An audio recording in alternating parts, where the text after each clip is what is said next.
Here we've got a begonia cultivar. This one has now outgrown this little 12.5 centimeter pot that we have it in.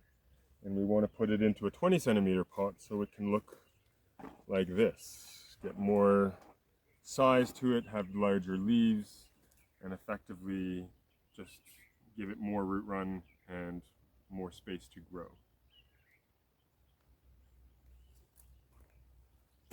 So we'll top up our soil in the new pot that it's going into.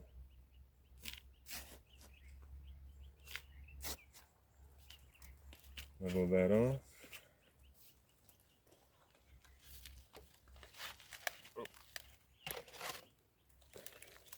So again here we can just kind of score the roots a little bit, get them out of that habit of cycling inside the pot. Doesn't have to be much, just kind of prying a bit of them out like that will usually do the trick, and then we can set it down. But as you see with this one, this is a rhizomatous begonia. It's growing one way. So this is the rhizome that's now growing.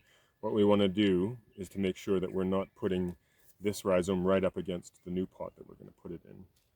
And I'm actually going to put it a bit on a slight angle so that that rhizome is more facing up than anything else.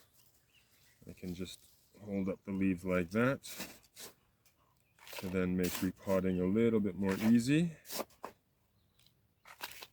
So we put the soil around it. You don't want to bury the rhizome, you don't want to put it too far underground.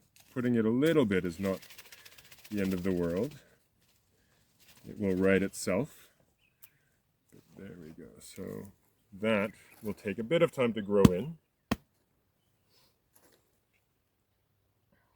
But now as that new rhizome grows, it has plenty of space. I've actually put it a bit on an angle so it can grow more up than straight out.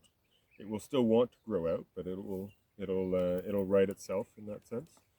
And now this plant will have a lot more space for the roots to grow. It'll have more nutrients in this new soil, in this new media, and will be able to grow into a nice big healthy plant like the one that we just showed.